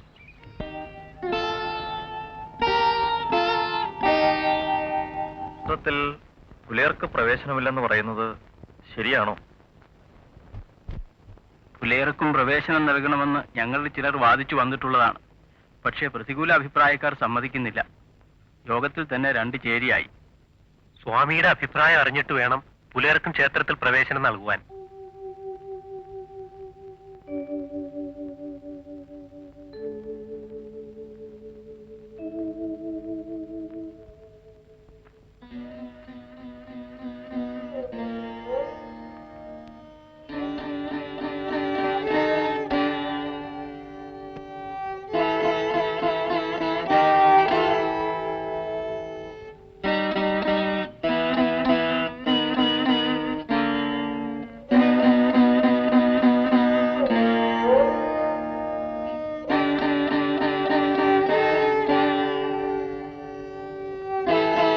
മൂർക്കോത്തുകുമാരന്റെ അഭിപ്രായത്തോട് നാം യോജിക്കുന്നു. പുലയരെയും താണജാതിക്കാരെയും ക്ഷേത്രത്തിൽ പ്രവേശിപ്പിക്കാം.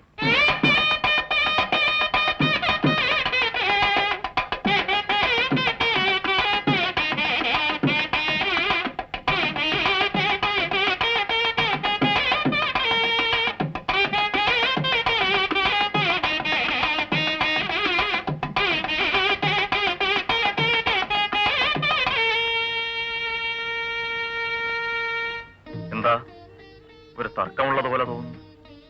പ്രതിഷ്ഠയെ സംബന്ധിച്ച് ചിലർക്ക് അഭിപ്രായ വ്യത്യാസമുണ്ട്. ചിലരുടെ അഭിപ്രായം അന്ധവിശ്വാസത്തിലേക്ക് മടക്കി കൊണ്ടുപോകുന്നതാണ് വിഗ്രഹപ്രതിഷ്ഠയെന്നാണ്. വഴക്ക് വേണ്ട, പരിഹാരമുണ്ടാക്കാം. എല്ലാവർക്കും സമ്മതമാണോ? സമ്മതമാണ്. എന്നാൽ നമുക്ക് ഈ കളവങ്കോടം ക്ഷേത്രത്തിൽ ഒരു കണ്ണാടി പ്രതിഷ്ഠയാവട്ടെ. കണ്ണാടി പ്രതിഷ്ഠയോ സ്വാമി? അതെ, കണ്ണാടി കൊണ്ടുവന്ന് ഓം എന്ന് അതിന്റെ പുറകിൽ ചുരണ്ടി എഴുതണം. കണ്ണാടിയുടെ മുമ്പിൽ നിൽക്കുമ്പോൾ ഓരോ ഭക്തനും താൻ ദൈവത്തിന്റെ ഒരു അംശമാണെന്ന ബോധം വരും. ഭേദബുദ്ധി ഇല്ലാതാകും. രണ്ടില്ല, ഒന്നേ ഉള്ളൂ എന്നറിയും. കാലം വൈകിപ്പോയി, കേവലം ആചാര നൂലുകളെല്ലാം പഴകിപ്പോയി, കെട്ടി നിർത്താൻ കഴിയാതെ ദുർബലപ്പെട്ട ചരടിൽ ജനത നിൽക്ക. മാറ്റുവിൻ ചട്ടങ്ങളെ സ്വയം, അല്ലെങ്കിൽ മാറ്റുമതുകളീ നിങ്ങളെത്താൻ. സ്വാമി അഴിച്ചുവിട്ട കൊടുങ്കാറ്റാണ്. വായിക്കൂ. മാറ്റൊലി കൊണ്ടീ മൊഴി തന്നെ സർവദാ കാറ്റിരമ്പും നിന്നു കേരളത്തിൽ.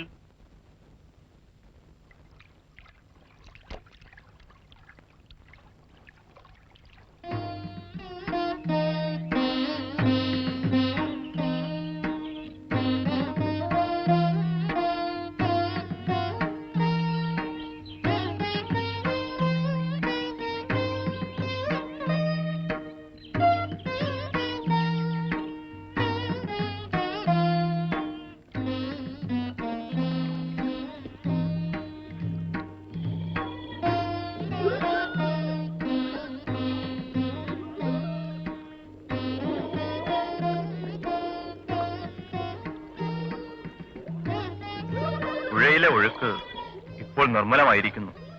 മനസ്സിനും ശരീരത്തിനും ഒരുപോലെ ഉന്മേഷമരുളുന്നതാണ് പുഴ. നമ്മുടെ ജീവിതവും ഇതുപോലെ തെളിഞ്ഞു വരേണ്ടിയിരിക്കുന്നു. ഇന്നത് കലങ്ങിയ അവസ്ഥയിലാണ്. എന്തെല്ലാം ചെയ്താലാണാവോ അത് തെളിയുക?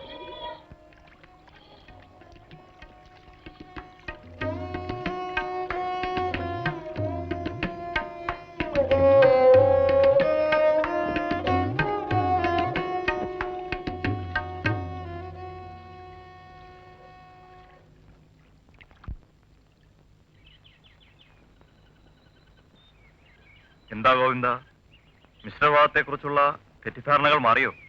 മാറി. എന്റെ വിവരക്കേട് കൊണ്ട് തെറ്റിദ്ധരിച്ചതാണ്. തിരുവുള്ളം കൊണ്ട് ക്ഷമിക്കണം. ഗോവിന്ദന് ബോധമുണ്ടായല്ലോ, അത് മതി. ആശാൻ പറഞ്ഞപ്പോൾ തന്നെ എനിക്ക് ബോധ്യമായി. സത്യവ്രത സ്വാമികളുടെ ഉപദേശം കൂടി കേട്ടപ്പോൾ വ്യക്തമായി. മറ്റുള്ളവർ പറഞ്ഞതുകൊണ്ട് മാത്രമല്ലല്ലോ, ഗോവിന്ദന് പരിപൂർണ വിശ്വാസം വന്നുകൊണ്ട് തന്നെയല്ലേ? അതെ സ്വാമി, സ്വാമിയുടെ ഉപദേശം കേട്ടപ്പോൾ ബോധ്യമായി. ജാതിഭേദവും മറ്റും ഒരർത്ഥവുമില്ലാത്തതാണെന്ന്. ഗോവിന്ദന് ഒരു പ്രായശ്ചിത്തം വിധിക്കട്ടെ നാം. അവിടുന്ന് കൽപ്പിക്കുന്നത് എന്തു തന്നെയായാലും ഞാൻ അനുസരിച്ചു കൊള്ളാം. അതിന് പറ്റിയത് മകളുടെ വിവാഹത്തിന് ജാതിഭേദമില്ലാതെ എല്ലാവരെയും ക്ഷണിച്ച് വിവാഹസദ്യ മിശ്രഭോജനമാക്കണം. അങ്ങനെയാവാം. മേലിൽ എന്റെ വീട്ടിൽ എന്തെങ്കിലും വിശേഷ സദ്യ ഉണ്ടെങ്കിൽ അവിടെയൊക്കെ മിശ്രഭോജനമായിരിക്കും. നല്ലത്. വിവാഹം വലിയ ആർഭാടമായി നടത്തേണ്ട.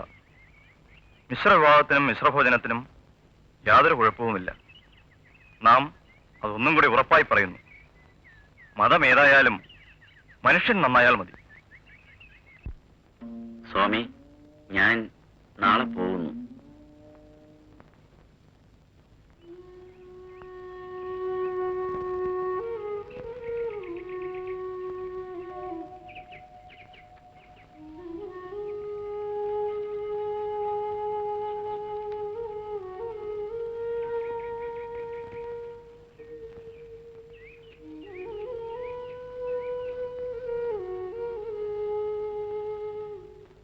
കുമാരു പോയി അല്ലേ?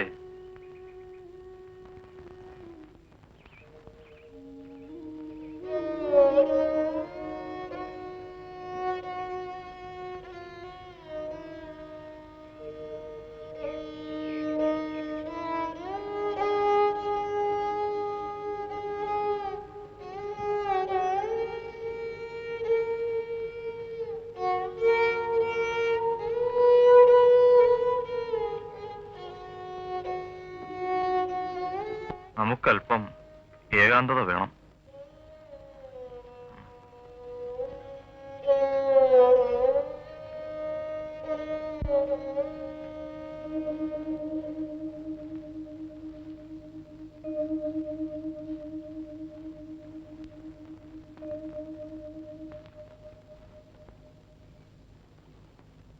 ആട്ടിൻപാലും പശുവും പാലും നാം കുടിക്കുന്നില്ലേ സ്വാമി?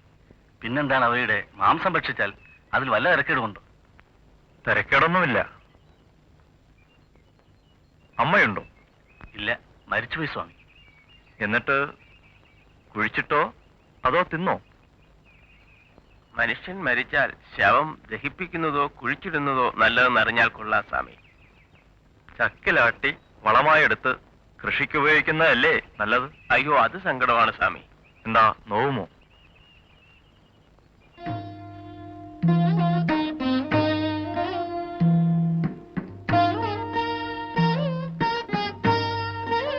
എന്താ സഞ്ചാരം സുഖമായിരുന്നോ? അതേ സ്വാമി.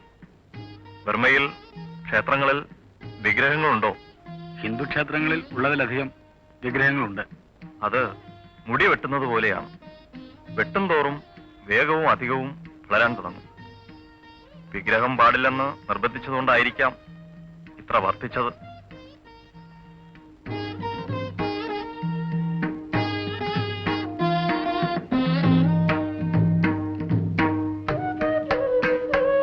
ഭയമുണ്ടാകുന്നത് എന്തുകൊണ്ടാണ്? അറിഞ്ഞുകൂടെ സ്വാമി? അറിഞ്ഞുകൂടെ? ആലോചിക്കാഞ്ഞിട്ടാണ്. രണ്ടുള്ളത് മൂലമാണ് ഭയമുണ്ടാകുന്നത്. മനസ്സിലായില്ല സ്വാമി. മറ്റൊരാളിൽ നിന്ന് അല്ലെങ്കിൽ മറ്റൊരു വസ്തുവിൽ നിന്ന് അല്ലേ ഭയമുണ്ടാകുന്നു? അതേ സ്വാമി. തന്നെത്താൻ ഭയപ്പെടുകയില്ലല്ലോ. ഇല്ല. അപ്പോൾ ഭയമുണ്ടാകണമെങ്കിൽ തന്നിൽ നിന്നും അന്യമായിട്ടൊന്ന് വേണം. ആ അന്യമാണ് രണ്ട്. അതിനാൽ രണ്ടാണ് ഭയത്തിന്റെ കാരണം. താൻ മാത്രമേ ഉള്ളുവെങ്കിൽ പിന്നെ ആരെ ഭയപ്പെടണം? മനസ്സിലാകുന്നുണ്ടോ? ഉണ്ട് സ്വാമി. സർവത്തെയും താനായി കണ്ട് ധന്യനാകണം. അതാണ് അദ്വൈത മതം. കാണിക്കപ്പെട്ടി ആരോ കട്ടോണ്ടുപോയി. അതിലെ പണമെല്ലാം കാണിക്കേട്ടവരുടെ പക്കൽ കുറേശ്ശെയായി കിടന്നിരുന്നെങ്കിൽ കള്ളൻ വളരെ ബുദ്ധിമുട്ടിപ്പോകുമായിരുന്നു അല്ലേ? എല്ലാം ഒന്നിച്ച് ഒരിടത്ത് കൂടിയപ്പോൾ അവന് എളുപ്പമായി. വേറെ കാണിക്കപ്പെട്ടിയില്ലേ? ഉണ്ട് സ്വാമി. അതെടുത്ത്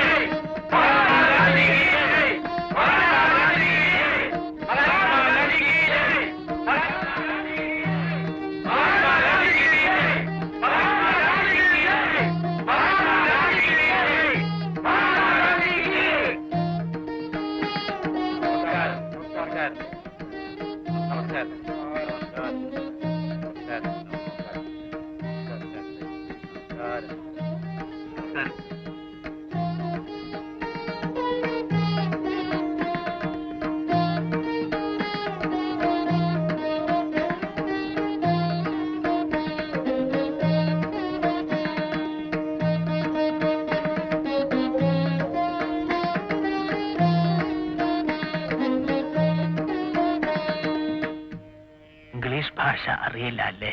ഇല്ല. മഹാത്മജിക്ക് സംസ്കൃതം അറിയൂ? ഇല്ല. അയിത്തം ഇല്ലാതാക്കാൻ വൈക്കത്ത് നടക്കുന്ന സത്യാഗ്രഹ പ്രസ്ഥാനത്തിൽ സ്വാമിജിക്ക് അഭിപ്രായ വ്യത്യാസമുണ്ടോ? ഇല്ല. അത് ഭംഗിയായി നടക്കുമെന്നാണ് നമ്മുടെ അറിവ്.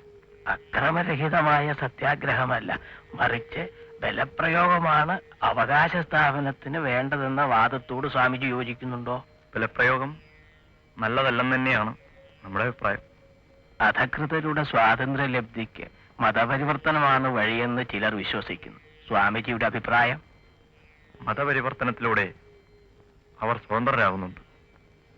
ഇത് കാണുമ്പോൾ ജനങ്ങൾ അങ്ങനെ ചിന്തിക്കുന്നതിൽ അവരെ കുറ്റപ്പെടുത്താനാവില്ല. ആധ്യാത്മികമായ മോക്ഷലാഭത്തിന് ഹിന്ദുമതം മതിയാകുമെന്ന് സ്വാമിജി വിചാരിക്കുന്നുണ്ടോ? ധാരാളം പര്യാപ്തം തന്നെ. അന്യമതങ്ങളിലും മോക്ഷമാർഗമുണ്ടല്ലോ. ലൗകിക സ്വാതന്ത്ര്യത്തിനാണല്ലോ നാം ഇപ്പോൾ ശ്രമിക്കുന്നത്. അത് സഫലമാകാതെ വരുമോ? അതിന്റെ രൂഢമൂലതയോർത്താൽ പൂർണ്ണ ഫലപ്രാപ്തിക്ക് മഹാത്മജി വീണ്ടും ജനിക്കേണ്ടി വരുമെന്നാണ് തോന്നുന്നത്. സ്വാമിജിയുടെ ക്ഷേത്രങ്ങളിൽ എല്ലാവർക്കും പ്രവേശനമുണ്ടോ? എല്ലാവർക്കും. പുലയ സമുദായത്തിലെയും പറയ സമുദായത്തിലെയും കുട്ടികൾ മറ്റുള്ളവരോടൊപ്പം ശിവഗിരിയിൽ താമസിച്ച് പഠിച്ചു വരുന്നു. ആരാധനകളിലും സംബന്ധിക്കുന്നു. ഭാരത സമൂഹത്തിന്റെ നിലനിൽപ്പിനും വളർച്ചയ്ക്കും ജാതി വ്യവസ്ഥ ഒട്ടൊക്കെ അനിവാര്യമല്ലേ? അല്ലെന്ന് തന്നെയാണ് നമ്മുടെ ദൃഢമായ വിശ്വാസം. ജാതി വ്യവസ്ഥ മനുഷ്യവർഗത്തിന്റെ തന്നെ പുരോഗതിക്ക് തടസ്സമാണ്. എല്ലാ മനുഷ്യരും ഒന്നുപോലെയാണെന്നല്ലേ സ്വാമിജി പറഞ്ഞത്? ആ മാവിൽ നോക്കൂ, എല്ലാ ഇലകളും ഒരുപോലെ അല്ലല്ലോ. എല്ലാ ഇലകൾക്കും ഒന്നുപോലെ കാറ്റും വെളിച്ചവും ലഭിക്കാനിടയായാൽ കേടുകൾ മാറിക്കിട്ടും. പക്ഷെ ഒന്നുണ്ട്, ആ ഇലകളുടെ ചാറ് പിഴിഞ്ഞെടുത്താൽ എല്ലാറ്റിനും ഒരേ രസമായിരിക്കും. അത് കൂട്ടിച്ചേർത്താൽ വേർതിരിക്കാനും സാധ്യമല്ല. മുരടിച്ചിരുന്നാലും ജീവിതധർമ്മത്തിൽ ഇലകൾ തമ്മിൽ വ്യത്യാസമില്ലല്ലോ. അത് ശരിയാണ്. ആ തത്വത്തോട് ഞാൻ യോജിക്കുന്നു. അങ്ങേ കണ്ട ഈ നിമിഷം മുതൽ ഞാനൊരു പുതിയ വ്രതമെടുക്കുന്നു. ഹരിജനങ്ങളെ ഉദ്ധരിക്കുക. ഈ വൃക്ഷത്തിന്റെ ഇലകൾക്കും ഞരമ്പുകൾക്കും അതിന്റെ ചാറിനും വ്യത്യാസമില്ലാത്തതുപോലെ മനുഷ്യരക്തത്തിനും വ്യത്യാസമില്ല. എല്ലാ മനുഷ്യരിലെയും രക്തത്തിന് ഒരേ നിറമാണ്. ഇന്ത്യയുടെ തെക്കേ അറ്റത്തു നിന്നും വീശിത്തുടങ്ങി ഈ കൊടുങ്കാറ്റ്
മനുഷ്യരെല്ലാം ഒറ്റ ജാതി. ബ്രാഹ്മണൻ, പുലയൻ, ഹിന്ദു, മുസ്ലിം, ക്രിസ്ത്യാനി എന്നിങ്ങനെ മതഭേദവും ജാതിഭേദവും മനുഷ്യൻ തന്നെ ഉണ്ടാക്കിയതാണ്. എല്ലാ മനുഷ്യരും ഒരുപോലെ ജനിക്കുന്നു, മരിക്കുന്നു. കറുത്താലും വെളുത്താലും മനുഷ്യരക്തത്തിന് ഒരേ നിറം, ഒരു വ്യത്യാസവുമില്ല. ഉണ്ടോ? ഇല്ല സ്വാമി. ദൈവത്തിന്റെ മുമ്പിൽ നാം എല്ലാം ഒന്നു തന്നെ. ജാതിഭേദവും അയിത്തവും തീണ്ടലുമൊക്കെ കൃത്രിമമാണ്. കയ്യൂക്കും സ്വാർത്ഥതയും ഉണ്ടായിരുന്ന ഒരു നിഷ്ഠൂര ജനവിഭാഗം ശക്തിഹീനർക്കെതിരെ ഏർപ്പെടുത്തിയ നീച സമ്പ്രദായം. സംഘടനയും ശക്തിയും ഇല്ലാതെ ഇത്രനാളും മർദ്ദിത വിഭാഗം എങ്ങനെയോ ഈ ഏർപ്പാട് സഹിച്ചു പോന്നു. ഈ അസമത്വവും അസ്വതന്ത്രതയും ഉടച്ചു നിൽക്കേണ്ട കടമ നമ്മൾ ഓരോരുത്തരിലുമുണ്ട്. സാഹോദര്യവും സൗമനസ്യവും നാം കെട്ടിപ്പടുക്കണം. അസമത്വം നീക്കാനുള്ള ഒരു മാർഗമാണ് മിശ്രഭോജനവും മിശ്രവിവാഹവും. എല്ലാ മതങ്ങളുടെയും ഉദ്ദേശം ഒന്നു തന്നെ. നദികൾ സമുദ്രത്തിൽ ചേർന്നാൽ പിന്നെ തിരക്കുഴിയെന്നോ നടുക്കടലെന്നോ ഉണ്ടോ? മതങ്ങൾ തമ്മിൽ പൊരുതിയാൽ ഒടുങ്ങാത്തതുകൊണ്ട് ഒന്നിന് മറ്റൊന്നിനെ തോൽപ്പിക്കാൻ കഴിയില്ല. ഈ മതപ്പോരിന് അവസാനമുണ്ടാകണമെങ്കിൽ സമബുദ്ധിയോടുകൂടി എല്ലാ മതങ്ങളും എല്ലാവരും പഠിക്കണം. അപ്പോൾ പ്രധാന തത്വങ്ങളിൽ അവയ്ക്ക് തമ്മിൽ സാരമായ വ്യത്യാസമില്ലെന്ന് വെളിപ്പെടുന്നതാണ്. അങ്ങനെ വെളിപ്പെട്ട് കിട്ടുന്ന മതമാണ് നാം ഉദ്ദേശിക്കുന്ന ഏകമതം. ത്യാഗം കൂടാതെ ഒരു വലിയ കാര്യവും ലോകത്തിൽ നാം സാധിക്കുന്നില്ല. നിങ്ങൾ എല്ലാവരെയും സ്നേഹിക്കണം, നിങ്ങളുടെ ശത്രുക്കളെയും സ്നേഹിക്കണം. നമ്മുടെ സ്വാതന്ത്ര്യത്തിനുള്ള സകല ശ്രമങ്ങളും അന്യരെ കൂടി ഉയർത്തുന്നതായിരിക്കണം. നമ്മുടെ സകലവിധമായ ഐശ്വര്യങ്ങൾക്കും കാരണഭൂതനായ ശ്രീനാരായണ പരമഹംസൻ നമ്മോട് ഉപദേശിക്കുന്നത് അയലുതഴപ്പതിനായ അതിപ്രയത്നം നയമറിയും നരൻ ആചരിച്ചിടേണം, അവനവൻ ആത്മസുഖത്തിനാചരിക്കുന്നവ അവരെന്നു സുഖത്തിനായി വരേണം എന്നാകുന്നു. ഇതിനേക്കാൾ ഉത്കൃഷ്ടമായ ഒരു ഉപദേശം ഒരാചാര്യനും ഇതുവരെ മനുഷ്യ സമുദായത്തിന് ദാനം ചെയ്തിട്ടില്ല. ആ ദിവ്യപാതരുടെ ഉപദേശമനുസരിച്ച് നമ്മുടെ ആധ്യാത്മിക ആചാരങ്ങളെ ക്രമപ്പെടുത്തി ജീവിക്കുന്ന ഋഷീശ്വര സന്താനങ്ങളായ നമുക്ക് നമ്മുടെയും ലോകത്തിന്റെയും സ്വാതന്ത്ര്യ സമ്പാദനത്തിനുള്ള ഏറ്റവും സ്വീകാര്യമായ നയം സത്യാഗ്രഹമാകുന്നു.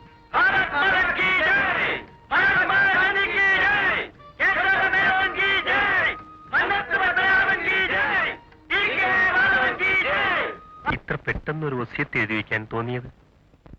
നമ്മുടെ സന്ദേശങ്ങൾ പ്രചരിപ്പിക്കുന്നതിന് ഒരു സന്യാസി സംഘം ആവശ്യമാണെന്ന് തോന്നിയതുകൊണ്ട് തന്നെ. അതിന് നമുക്കൊരു സംഘടനയുണ്ടല്ലോ, ശ്രീനാരായണ ധർമ്മ പരിപാലന യോഗം. അതിന് പല പരിമിതികളുമുണ്ടെന്ന് നാം മനസ്സിലാക്കുന്നു. ബ്രഹ്മചാരികളാകാൻ മനസ്സുള്ള യുവാക്കളെ തിരഞ്ഞെടുത്ത് പഠിപ്പിച്ച് അവരിൽ മനസ്സും യോഗ്യതയുമുള്ളവർക്ക് സന്യാസം നൽകി പരോപകാരാർത്ഥം പ്രവർത്തിപ്പിക്കണം. നമ്മുടെ കാലശേഷം ബോധാനന്ദൻ അനന്തരഗാമിയായി കാര്യങ്ങളൊക്കെ കൊണ്ടു നടക്കട്ടെ.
അസ്തമനം കൺകുളിർക്കെ ഒന്ന് കാണട്ടെ. അവിടെ നിന്ന് എഴുന്നേൽക്കണ്ട, ഞങ്ങൾ എടുത്ത് നടന്നുകൊള്ളാം. നമുക്ക് നടക്കാൻ കഴിയുമല്ലോ. ഞങ്ങളുടെ ഒരാഗ്രഹമാണ്. ആയിക്കൊള്ളട്ടെ.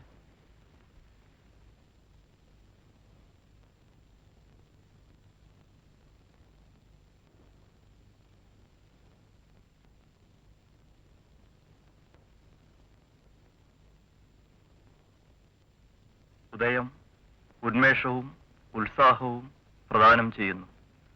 അസ്തമനം ശാന്തതയും, നിതാന്ത ശാന്തത.